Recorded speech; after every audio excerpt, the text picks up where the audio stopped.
सरकार देखिए तानाशाह है, जिसका परिवार ही ना हो, जिसके बेटे ही ना हो, जिसकी बेटियां ना हो, वो किसी दूसरे के बेटे बेटियों का दर्द समझेगा। देश की जनता आपको चुन के भेजी इस देश के अच्छे दिन के लिए। इतना आपके द्वारा झूठ पे झूठ इतना फेंका गया, इतना झूठ फेंका गया कि देश की जनता परेशान हो गई है बाप से। और देश का नौजवान आज सड़कों पे आप उसके ऊपर लाठीचार्ज करवा रहे हैं, देश की बहनों का कपड़ा फड़वा रहे हैं आप। डंडे से पुलिस वाले डीसीपी एसीपी तक अधिकारी जो हैं, क्या उनके घर में माँ बहन बेटियां नहीं हैं? वो उनको किस प्रकार से डंडे से कहाँ टच कर रहे हैं, किस प्रकार से धक्का दे रहे हैं। ये एक लोकतांत्रिक देश और आज़ाद भारत देश में ऐसा होता है। इस देश का मुखिया तानाशाह है और वो तानाशाही पे है। और इस देश का नौजवान और इस देश की जनता अब जाग चुकी है और उनके लिए मैं ये झोला लेके आया हूँ। ये उनका फकीरी झोला। अब उनकी हमको ज़रूरत नहीं है, हमें हमारे बुरे दिन आप वापस कर दीजिए। आप अच्छे दिन अपना इसी झोले में भरिए और झोला उठा के आप निकल जाइए, हमें आपकी ज़रूरत अब नहीं है। और इस झोले में मैं उनका कुछ सामान भी रख दिया हूँ। ये उनका 56 इंच का सीने का एक्सरे है, खोखला है। ये कुछ दिख रहा है इसमें आपको? किसी को दिख रहा है कुछ? खोखला है, देखिए ध्यान से देखिए, दिख रहा है? खोखला कुछ है ही नहीं। अगर इसमें कुछ रहता ना तो आके छात्रों से बात कर लिए होते। संसद भवन के पीछे से वो बैठ के नहीं भागते। अगर भाग ही गए हैं तो इस देश की हमारी बहन बेटियों और माताओं की तरफ से ये चूड़ियाँ भी लेते जाएं। ये चूड़ियाँ उनको भेंट है, पहन ले चूड़ियाँ और उसी प्रकार संसद भवन के पीछे से भाग जाएं। अगर भागते हुए कोई देख भी रहा है तो बता दे, जिस प्रकार से वो चादर में देश के लोकतंत्र को लपेट के लेके जाने की कोशिश कर रहे थे, उसी प्रकार उनको भी चादर दे दिया जाएगा। इस देश का नौजवान मैं भी एक चादर भेंट कर दूंगा और उसी चादर से उनको ढक दिया जाएगा। देश की जनता नहीं देखेगी। आप उसी संसद भवन के पीछे के रास्ते से चुपचाप निकल जाइए और जरूरत पड़ेगा तो बताइएगा कि केतली भी दे देंगे। हो सकता है पुरानी वाली खो गई हो, आप वापस चले जाइए गुजरात। अब हमें आपकी ज़रूरत नहीं है। ये अपना फकीरी झोला ले जाइए। ये देश के नौजवानों की तरफ से आपका अपना फकीरी झोला आपको उपहार में दिया जा रहा है। तो नरेंद्र मोदी को ये बनारस के जो युवा हैं झोले में बहुत सारे सामान आप देकर उनको भेंट कर रहे हैं। अरे बनारस का बस युवा नहीं, पूरा देश का युवा कह रहा है। देश के जंतर मंतर संसद में गए हैं तो बनारस के युवा नहीं न गए हैं। अरे पूरी देश पहुंची हुई है। केवल वही नहीं पहुंचे हैं जो उनकी गुलामी करते हैं, जो अंधभक्ति करते हैं। देश का छात्र, पढ़ा लिखा छात्र अपने अधिकारों को जानता है, वो उनकी गुलामी नहीं करेगा। नहीं देंगे, नॉर्मल सी बात है। अभी तक तो इतना हो गया, जब कुछ नहीं किए तो अब क्या करेंगे? हम लोग तब भी अपना आंदोलन चलाते रहेंगे। हमें जस्टिस चाहिए। उन्हें इस्तीफा देना पड़ेगा। हम लोग ऐसे ही कंटिन्यू विरोध करते रहेंगे, उनको इस्तीफा देना ही होगा। जी। क्यों मांग कर रहे हैं इस्तीफा की? क्या है इसके अलावा कोई और विकल्प नहीं है क्या? भाई हम लोगों के लिए कोई स्टैंड नहीं ले रहा है, कोई भी नहीं, ना कोई दिख रहा है। तो हम लोग खुद के लिए स्टैंड ले रहे हैं। स्टूडेंट सब अपने लिए बोलेंगे। अच्छा, एक बात बताइए कि जिस तरीके से दिल्ली के जंतर मंतर पे लड़कियों को जिस तरीके से बर्बरता के साथ उन्हें पीटा गया, आपके मन में क्या चल रहा है? ये बहुत ज़्यादा ही गलत हुआ, क्योंकि लड़कियों को टच करना कानूनी अपराध है और लड़कियों को खास करके लाठीचार्ज करना। जेंट्स पुलिस ने उन्हें टच किया, उनको ऊपर थप्पड़ लगाया, लाठियों से मारे, ये बिल्कुल गलत है। लड़कियों को टच करना बिल्कुल नहीं करना चाहिए। क्योंकि अगर लाठी बरसाए गए महिला और लड़कियों के ऊपर, मुँह से बातचीत करना चाहिए उन लोगों को। एक सवाल है कि जिस तरीके से नारी शक्ति की बात लगातार ये सरकार करती है, क्या नारी शक्ति सुरक्षित है? आज के टाइम में सच में अभी हम लोगों को पब्लिकली बोले तो हम लोग सुरक्षित नहीं है। अभी भी रोड पे निकलो तो सोचते हैं कि रोड पे कौन किस नज़र से हमें देख रहा है। कपड़े पहने सोचना पड़ता है कैसे कपड़े पहने कि लड़के हमें उस नज़र से ना देखे। लड़कियों के पास बहनें हैं लेकिन वो अपनी बहनों को नहीं देखते, सामने वाले को बहनों को देखेंगे तो ताड़ेंगे पहले। तो लोग लड़कियों। और ये बताइए कि जिस तरीके से आपके संविधान लिखा हुआ है, क्या कहेंगे, वाकई संविधान खतरे में है? बिल्कुल खतरे में है सर। संविधान, ये देश, इस देश की युवा, सब कुछ खतरे में है। हमारा एजुकेशन भी खतरे में है। जनता की हेल्थ जो है, गरीबों को आप जा कर के हॉस्पिटल में जा कर के देखिए क्या हालत है। प्राइवेट हॉस्पिटल जो है और यहाँ तक कि प्राइवेट स्कूल, सरकार ने सरकारी स्कूलें भी बंद करा दी हैं। आखिर गरीब का बच्चा जाए तो कहाँ जाए? क्या अब हमें राइट टू एजुकेशन का भी अधिकार नहीं है? क्या हमें शिक्षा का अधिकार नहीं है? आप बताइए क्या हमें शिक्षा, आपके भी बच्चे होंगे, प्रधानमंत्री नरेंद्र मोदी के तो बच्चे हैं नहीं, लेकिन क्या हम इस देश के बच्चे नहीं हैं? क्या हम भारत माता नहीं है?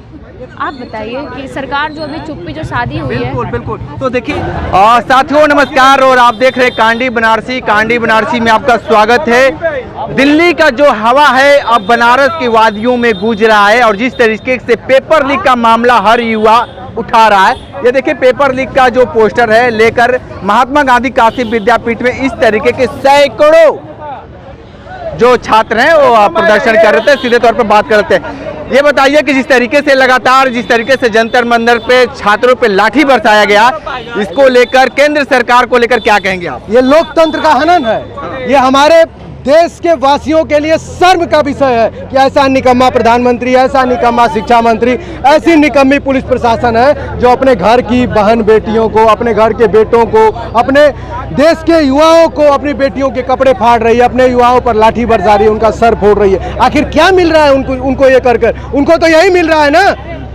कि बस सरकार हमारा गुणगान करते रहे, सरकार का सब लोग गुणगान करते रहे, लेकिन ये युवा हमेशा आक्रोशित रहा है, हमेशा गलत नीतियों के खिलाफ रहा है, और जब तक ये गलत नीतियां चलती रहेंगी हम सरकार का यूं ही विरोध करते रहेंगे। क्या कहेंगे भाई, आप जिस तरीके से पोस्टर लिए हुए हैं, क्या कुछ कहेंगे इसके लिए आप? मैं यही बोलना चाहता हूँ, बहुत शब्दों में, छोटे शब्दों में यही बोलना चाहता, जब तक छात्रों को न्याय नहीं मिल जाता तब तक हमें पूरे विश्व में ऐसे ही प्रोटेस्ट चलता रहेगा, जब तक कि जितने बच्चे मर रहे हैं। और ये जो पुलिस वाले हैं बच्चों को मार रहे हैं, लाठी में कीली लगा के मार रहे हैं, ये बोलते हैं बेटी बचाओ बेटी पढ़ाओ, वो बेटियों के कपड़े फाड़ रहे हैं, बोल रहे हैं बेटी बचाओ। ये सरकार नहीं, ये गुंडागर्दी कर रहे हैं साफ साफ। जब तक छात्रों को अन्याय नहीं मिल जाता, धर्मेंद्र प्रधान का इस्तीफा नहीं हो जाता, तब तक पूरे देश में नहीं पूरे विश्व में, अलग अलग कंट्री में भी ऐसा ही प्रोटेस्ट चलता रहेगा। और कल का न्यूज़ देखिए, 20,000 मुस्लिम से लेकर ईसाई से लेकर जितने भी आर्मी वाले थे रिजाइन मार दिए, रिजाइन। अब हमारी देश की जनता देखो क्या कहेगी, और सरकार को शर्म नहीं आ रही है कि ऐसे ऐसे बात कर रहे हैं, बैठ के चुमार से हम है, ऐसे बात कर रही है बच्चों का। ठीक है, क्या कहेंगे भाई, जिस तरीके से पेपर लीक का मामला लगातार तूल पकड़ता जा रहा है? क्या बोले ऐसे लोगों को जिनको हम लोग बैठा दिए हैं गद्दी पे, जिनको न शिक्षा का पता है न स्वास्थ्य का पता है। आज हमारे देश में धर्मेंद्र प्रधान इस्तीफा के मांग में हम लोग कह रहे हैं, जब से कह रहे हैं, न एक बार बात करने आए, न अपने आप को जैसे तानाशाह सरकार समझ लिए हैं। मोदी जी भी अपने आप को तानाशाह समझ चुके हैं कि हमारी सरकार तो आ ही चुकी है। ये तब बच्चे जो भी सड़कों पे दौड़ रहे हैं वो कीड़े मकोड़े और काकरोच हैं, और काकरोच हम लोग को समझने वाले जो लोग समझ रहे हैं कि हम लोग काकरोच हैं, हम लोग काकरोच नहीं, हम लोग कीड़े हैं, जहाँ चले गए वहाँ पे घुस गए। ठीक है, तो और भी छात्र हैं भाई, क्या कहेंगे जिस तरीके से लगातार आप लोग मांग कर रहे हैं कि धर्मेंद्र प्रधान इस्तीफा दें, अभी तक कुछ दूर नहीं रेंग रहा है? बिल्कुल वो इस्तीफा देंगे, इतना मजबूर हो जाएगी सरकार की, उसको देश छोड़ना पड़ जाएगा। आप देखा है पहली बार की जब नेपाल वाले देश छोड़कर भागे, तो इंडिया के प्रधानमंत्री जिस प्रकार छात्रों के बर्बरता पूर्वक जो व्यवहार किया जा रहा है ना, इसके सोचिए, इसके विरोध में हम लोग यहाँ आज विद्यापीठ में प्रदर्शन कर रहे हैं, समझ लीजिए आप। विद्यापीठ में प्रदर्शन जी, कर रहे हैं। क्या कहेंगे भाई, आप जिस तरीके से लगातार प्रदर्शन कर रहे हैं, लेकिन ये बताइए आवाज़ कैसे, जब आप नहीं बोलेंगे तो? हाँ जी, हम ये कहना चाहते हैं कि आप आपने देखा ये कैसे हमारे छात्रों के ऊपर इस तानाशाही सरकार ने लाठीचार्ज कराया। और दूसरी बात इसमें यह है कि वहाँ की जो पुलिस थी, बिना वर्दी के वहाँ आकर बताइए छात्रों के ऊपर लाठी बरसाया। और बहुत ऐसे भी पुलिसकर्मी थे कि जो कि बिना वर्दी के थे, और बताया जा रही है भाई जिस तरीके से लगातार आपके माध्यम से मैं सरकार को यही कहना चाहूँगा कि आप बताइए जिस हिसाब से छात्रों के साथ हुआ, मैं तो कहता हूँ कि उन छात्रों को 10,000 छात्रों को गोली मार देना चाहिए। गोली इसलिए मार देना चाहिए जब आप उनको रोजगार व्यवस्था नहीं दे सकते, अपनी व्यवस्था को सुनिश्चित नहीं कर सकते हैं, और जिस हिसाब से आप बच्चों के साथ व्यवहार दुर्दर्ता मतलब मारपीट कर जब उनको आप एक तरह से विनाश या निपटा ही देना, खत्म ही करना चाहते हैं, तो उनको डायरेक्ट आपको गोली मार देना चाहिए और उन्हें समाप्त कर देना चाहिए। गोली मार देना चाहिए सभी छात्रों को। क्यों भाई, क्यों गोली क्यों मारना? अरे जब सरकार समझ ही नहीं रही है कि छात्रों को क्या चाहिए, व्यवस्था कैसे करनी है, सत्ता में बैठकर हाहाकार हाहाकार हाहाकार कर रही है, तो इसका क्या अर्थ है? मार दो गोली, मुझे एक बार में खत्म कर दो। मैं यही चाहता हूँ, हमारी मजबूरी जब तुम नहीं समझ सकते, गोली बारूद ही हमारे कहने का विकल्प सरकार के पास बहुत सारी है, लेकिन वह सिर्फ एक लाठी का प्रयोग करके बच्चों का दमन की है, उसके अलावा और कोई काम नहीं की है सरकार। लेकिन जिस हिसाब से जिस हिसाब से सरकार गंदगी फैलाई है, बेवजह बच्चों को और लड़कियों के साथ गंदगी की है, जिस हिसाब से सोचा नहीं जा सकता। अच्छे बच्चे तड़प रहे थे, दर्द के मारे रो रहे थे, कल्पला रहे थे, लेकिन सरकार के आंख से और बातों से जू तक नहीं निकली, कानों से जू तक नहीं निकली। वह इसी और भी छात्र हैं जिस तरीके से जिंदाबाद के नारे लगाए जा रहे हैं। ये बताइए कि जिस तरीके से आप लोग लगातार प्रोटेस्ट कर रहे हैं, राहुल गांधी को जिस तरीके से उठाया गया, अखिलेश यादव को उठाया गया, क्या कहेंगे आप? देखिए, कहना क्या है, अभी तक छात्र, एक विश्वविद्यालय का, कोचिंग का, एक महाविद्यालय का एक छात्र अभी तक गांधीवादी विचारधारा के साथ सड़क पर लड़ रहा था, पर समय आ गया है, हम सभी छात्रों के अंदर भगत सिंह जाग चुके हैं। अगर फांसी भी चढ़ना हुआ हो, लाठियां खानी हुई हो, कपड़े फड़वाना हो, खून निकलवाना हो, हम सभी छात्र तैयार हैं। देश के अंदर जंतर मंतर में जिस तरीके से हमारे भाइयों बहनों के साथ दुर्व्यवहार किया गया, उसका जवाब इस महात्मा गांधी काशी विद्यापीठ के बगिया में यहाँ का आम छात्र, यहाँ आम का विश्वविद्यालय का छात्र नेता तैयार है। और ये जवाब नरेंद्र मोदी का संसदीय क्षेत्र है। नरेंद्र मोदी को धर्मेंद्र प्रधान का इस्तीफा दिलाना होगा। अगर वो नहीं दिलाते हैं तो अगला हमारी कड़ी उनका संसदीय कार्यालय घेरने का काम होगा। क्या कहेंगे भाई, जिस तरीके से लगातार इंसाफ दो के ये पोस्टर लगाकर आप लगातार मांग कर रहे हैं? जैसा लगातार जंतर मंतर पर छात्रों के साथ बर्बरता किया जा रहा है, ये तानाशाह सरकार छात्रों को देशद्रोही बता रहा है। क्या छात्रों को अपनी मांगों को रखने के लिए देशद्रोही बनना पड़ेगा? क्या सरकार इतना गिर चुकी है, नाकाम हो चुकी है कि छात्र एक छोटा सा इस्तीफा, छात्र अपने हक और अधिकार के लिए, पेपर लीक के लिए धर्मेंद्र प्रधान का इस्तीफा मांग रहा है? क्या सरकार असमर्थ है? इस तुच्छ नेता को बचाने के लिए सरकार छात्रों पर लाठीचार्ज करवा दे रही है, इतनी गिरी हुई है। तो क्या कहेंगे भाई, जिस तरीके से लगातार आप लोगों की जो मांग है धर्मेंद्र प्रधान को लेकर, क्यों इस्तीफा नहीं दे रहे हैं वो? देखिए, जहाँ तक हमको लगता है कि नरेंद्र मोदी जी सक्षम नहीं है धर्मेंद्र प्रधान का इस्तीफा लेने से लिए, क्योंकि नरेंद्र मोदी अपने मंत्रियों से डरे हुए हैं। अब चाहे वो तमाम कोई भी विशेष हो जिससे वो डर रहे हैं, लेकिन धर्मेंद्र प्रधानमंत्री कायर हो सकता है, लेकिन देश का युवा कायर नहीं है। और हम लोग धर्मेंद्र प्रधान का इस्तीफा लेंगे। अगर धर्मेंद्र प्रधान का इस्तीफा अगर प्रधानमंत्री नहीं लेंगे तो हम लोग प्रधानमंत्री का भी इस्तीफा लेने का काम करेंगे। और ये संसदीय क्षेत्र है बनारस, नरेंद्र मोदी जी का संसदीय क्षेत्र है। अगर अब हम युवाओं की बातों को नहीं सुनेंगे तो उनको बनारस में कदम नहीं रखने देंगे प्रधानमंत्री। ठीक है, क्या कहेंगे भाई, जिस तरीके से युवाओं को क्या वाकई आवाज दबाया जा रहा है? क्या यह सब मैं यही सिर्फ कहना चाहता हूं कि जिस तरीके से कल जंतर मंतर पर प्रोटेस्ट के वजह से लाठीचार्ज की गई है, क्या वो बच्चे आतंकवादी थे? जितनी फोर्स मोदी सरकार ने कल लगाई उतनी फोर्स वो पेपर लीक के समय में लगा देता तो शायद ये स्थिति देखने लायक नहीं होती। जिस हिसाब से हमारी माताओं बहनों पे लाठीचार्ज हुई, जिस हिसाब से आंसू गैस छोड़े गए, जिस हिसाब से लाठीचार्ज हुई, जिस हिसाब से करंट लगाए गए, जितने हिसाब से वो फोर्स अपने आप को देख रहे हैं, जिस हिसाब से ये बीजेपी सरकार इतना फोर्स सिर्फ एक समझ लीजिए जंतर मंतर से संसद भवन जाने के लिए जितनी वो फोर्स लगाई हुई है, उतनी हुई चीपेस्ट सरकार मैंने आज तक नहीं देखा है। हाँ, मैं बता रहा हूँ, आंसू गैस जो थी वो 2025 एक्सपायरी डेट था उसका। जो भी आंसू गैस होता है, टीयर गैस, वो एक्सपायर होने के बाद उसमें साइनाइड गैस होता है और फॉस्फीन गैस होता है, जो वर्ल्ड वॉर 2 के टाइम पे यूज़ किया गया था। उससे बहुत लोगों की जान गई थी। एक्सपायर गैस छोड़ रहे हैं बच्चों पे। और जो गोदी मीडिया है बता रहा है कि बच्चों को पाकिस्तान से ट्रेनिंग मिला है। ये क्या मतलब आप लोग बना के रखे हो? गोदी मीडिया किसको मानते हैं भाई? अंजनाम कश्यप, रिपब्लिक भारत, जी न्यूज, रिपब्लिक भारत, सबसे बड़ा रिपब्लिक भारत। कट क्यों नहीं करते? यहाँ पे तो तमाम लोग हम लोग नॉट नो अबाउट द गोदी मीडिया। हम सिर्फ इतना ही कहते हैं कि बीजेपी सरकार यदि आप अच्छा सरकार है तो आप 14 साल में 2014 से लेकर 2026 तक वो एक भी प्रेस कॉन्फ्रेंस क्यों नहीं की? क्यों नहीं वो प्रेस कॉन्फ्रेंस? भैया बताइए कि जिस तरीके से लगातार ये जो आप लोग जंतर मंतर का जो हवा है, आप बनारस में भी लगातार देखा जा रहा है, विद्यापीठ, BHU लगातार प्रदर्शन हो रहे हैं। देखिए, जिस तरह से छात्रों के ऊपर लाठीचार्ज किया गया, यह बिल्कुल गलत और निंदनीय है। सरकार छात्रों को आतंकवादी बनाना चाहती है। यह सरकार 70 से ज़्यादा पेपर लीक हो चुके, 1-2 लीक होते तो बात दूसरी होती, लेकिन 70 से ज़्यादा लीक होने के बाद शर्म नहीं आई आपको? धर्मेंद्र प्रधान का इस्तीफा ही तो मांगा गया था। ऐसा अब छात्र बहुत ज़्यादा आंदोलित हैं और वाराणसी में भी उसकी आग पूरी तरह से फैल चुकी है और जल्द ही समाजवादी छात्र सभा प्रधानमंत्री कार्यालय वाराणसी घेरने का कार्य करेगा यदि प्रधानमंत्री ने हमारी बात नहीं सुनी। क्या कहेंगे भाई आप, जिस तरीके से लगातार आप लोग मांग कर रहे हैं? ये मांग जायज़ है बच्चों का, और ये देश के इतने बड़े लोकतंत्र में हमें अपनी बात रखने का पूरा अधिकार है। और ये एक प्रकार से लोकतंत्र की हत्या है। जब बच्चे अपना धरना प्रदर्शन शांतिपूर्वक दे रहे हैं, जंतर मंतर पर मांग कर रहे हैं, तो इतना विदारक घटना नहीं होनी चाहिए। इस तरह के जो टीयर गैस, गोले और अदर चीज़ें करी गई वहाँ पे इतने खतरनाक तरीके से, वो नहीं होना चाहिए। ये बच्चे क्या कहेंगे भाई, आप जिस तरीके से पत्रक नहीं ले पा रहे हैं सर, यहाँ कैसे लेंगे? हाँ, लगातार आप लोग छात्र काफ़ी नाराज हैं सरकार से। देखिए, इस सरकार का रवैया छात्रों नौजवानों के प्रति बहुत बुरा।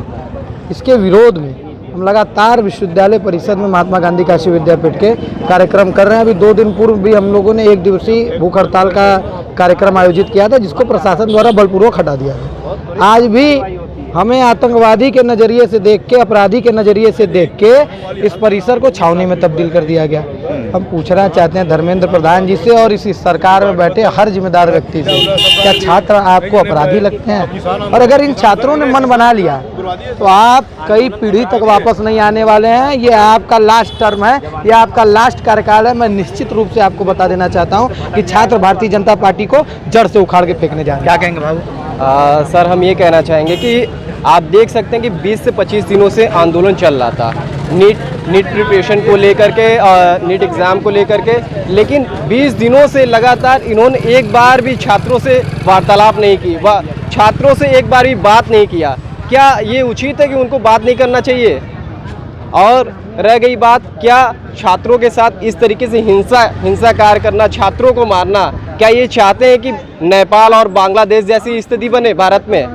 हाँ, और उसके बाद छात्रों को इस तरीके से बेरहमी से मारा जा रहा है, आंसू गैस फेंका जा रहा है, और यहाँ तक कि बहनों भाइयों को और यहाँ तक कि बुजुर्गों को भी वहाँ पे बेरहमी से मारा गया। ठीक है, क्या कहेंगे भाई आप? सर, मैं अपने प्रधानमंत्री से सिर्फ एक सवाल का जवाब चाहता हूँ। जिस देश में शिक्षा व्यवस्था इतनी महंगी और इतनी लचर हो, वह देश विश्वगुरु कैसे बनेगा? बस मैं यही जानना चाहता हूँ अपने भारत सरकार से। तो देखिए, जिस तरीके से हाँ महात्मा गांधी काशी विद्यापीठ, मैं ये कहना चाहता हूँ कि इस लोकतंत्र में लाल बहादुर शास्त्री जैसे नेता हुए कि एक रेल मंत्री के जब पद पे रहते हुए एक रेल का हादसा होने के बाद उन्होंने अपने पद से इस्तीफा दे दिया था। आज तो पूरा डेमोक्रेसी की ये मांग है, जब लोकतांत्रिक तरीके से लोग मांग कर रहे हैं कि इस्तीफा दीजिए धर्मेंद्र प्रधान जी, तो वो उनको देना चाहिए, क्योंकि ये पब्लिक आपको चुन के वहाँ भेजती है, तो पब्लिक का हक भी है कि आपको वहाँ से हटने की भी बात कर रही है। और आपको बिल्कुल महात्मा गांधी काशी विद्यापीठ में जो लड़के मांग कर रहे हैं, क्या सरकार झुकेगी?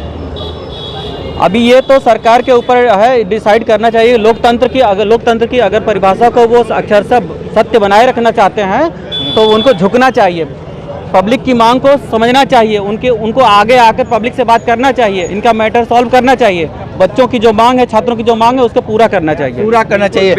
बिल्कुल सत्ता में जो लोग, ये सत्ताधारी लोग बैठे हुए हैं, ये बिल्कुल झुकेंगे और ये प्रोटेस्ट बिल्कुल जारी रहेगा और ये बड़े पैमाने के ओर ये बढ़ रहा है। और यहाँ तक कि पंजाब के किसान भी और बहुत सारे ऐसे लोग जो घर से बाहर निकल रहे हैं और इस आंदोलन को समर्थन दे रहे हैं, और ये बड़े आंदोलन का पैमाना बनने जा रहा है। और हमको केवल अगर पहली प्रस्ताव है, अगर ठीक है। तो देखिए, महात्मा गांधी काशी विद्यापीठ के जो छात्र हैं वो काफ़ी नाराज हैं सरकार से।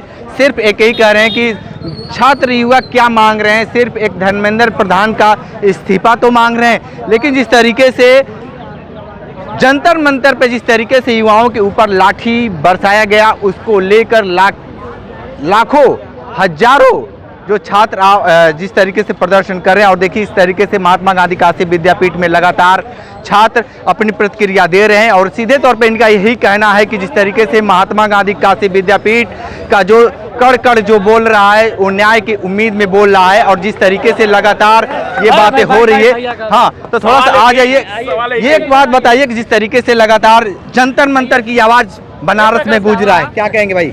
जंतर मंतर की आवाज सिर्फ बनारस में नहीं सर, पूरे देश में गूंज रहा है। हाँ। देश जो भारतीय है, जो युवा भारतीय हैं, उनके देश में, उनके रगों में इस टाइम देश का खून उबल रहा है। और 15 अगस्त 15 दिन बाद नहीं है सर, आज 22 जुलाई है। 15 अगस्त का माहौल आज से ही तय किया जा रहा है। क्या तो मोदी को झुकना चाहिए, क्योंकि ये प्रधानमंत्री नरेंद्र मोदी के सांसदीय क्षेत्र से बड़ा मैसेज किया जाना चाहिए? मैसेज ये है कि अगर आपने गलती की है तो झुकना चाहिए, और आप जानते हैं सर कि गलती हुई या नहीं। झुकिए, झुक जाने में ही भलाई है, वरना ये युवा पीढ़ी है सर, ये सर पे बैठाना जानती है तो उखाड़ के फेंकना भी जानती है। भारत माता की जय। भारत माता की जय। क्या कहेंगे भाई आप? जिस तरीके से काफी युवा नाराज हैं, इस्तीफा होना चाहिए धर्मेंद्र प्रधान जी का, इस्तीफा होना चाहिए धर्मेंद्र प्रधान जी का, इस्तीफा होना चाहिए। तो देखिए महात्मा गांधी काशी विद्यापीठ के जो छात्र हैं, भाई बताइए कि आप लोग क्यों नाराज हैं? नाराज हम इसलिए है कि जब से ये सरकार आई है कोई भी ऐसी परीक्षा नहीं हुई जो है परिपक्व तरीके से सही तरीके से हुई हो। हर परीक्षाओं में धांधली हुई है, चाहे उत्तर प्रदेश की परीक्षाएं हो, चाहे किसी भी स्टेट की हो। या सरकार तो बेहतर चल रही है ना, सरकार बेहतर केवल कागजों पे चल रही है ना, सरकार बेहतर केवल कागजों पे चल रही है, जमीनी स्तर पे सरकार नहीं चल पा रही है। सही स्तर से सरकार चलने का मतलब, अगर सही स्तर पे सरकार चलती तो इतना बड़ा विरोध नहीं होता जितना बड़ा विरोध देख रहे हैं। कोई अपना काम छोड़ के, कोई अपना पढ़ाई छोड़ के, कोई अपना रोजगार छोड़ के, कोई अपनी दैनिक कार्यों को छोड़ करके धरना नहीं देता। क्या कहेंगे? नहीं करता। लगातार जिस हिसाब से जंतर मंतर पे 19 दिन से प्रोटेस्ट चल रहा था यूथ का, एक नॉर्मल मांग के लिए वहाँ पे यूथ प्रोटेस्ट चल रहा था कि लगातार 10 सालों में 89 पेपर सरकार द्वारा लीक हुआ। जो हमारे लीकेज मिनिस्टर हैं भाई धर्मेंद्र प्रधान, उनसे एक नॉर्मल इस्तीफा मांगा गया कि आप भाई इस्तीफा दीजिए। हमारे देश के प्रधानमंत्री से मुद्दा भाई जंतर मंतर पे रखा गया, लेकिन उन्होंने ये मुद्दा न मान के, न बात बच्चों से न कोई कन्वर्सेशन के, न उनका कोई नेता बात करने गया कि बच्चों की क्या मुद्दा है, मैं उनके बातों को सुन लूँ या अपने आने वाले पीएम के पास रखूँ या उसको बातों को उठाऊँ। न हो कि उन्होंने 20 जुलाई के जिस हिसाब से बर्बरता से लाठीचार्ज की, उसमें कई बच्चे घायल हुए। ये दर्शाता है कि ये सरकार तानाशाही की सरकार है, न कि डेमोक्रेटिक की कोई नाम नहीं है, डेमोक्रेसी की कोई नाम नहीं इस गवर्नमेंट में। तो देखिए महात्मा गांधी काशी विद्यापीठ के छात्र अपनी बातें बेबाकी से रखें और सीधे तौर पर यही कहना है कि धर्मेंद्र प्रधान इस्तीफा दें। धर्मेंद्र प्रधान इस्तीफा देते हैं या नहीं देते हैं ये तो वक्त ही बताएगा। विशेष इंटरव्यू कर रहे थे, ग्राउंड जीरो से इंटरव्यू कर रहे थे, तो हमारे साथ बने रहिए कांडी बनारसी के साथ। नमस्कार।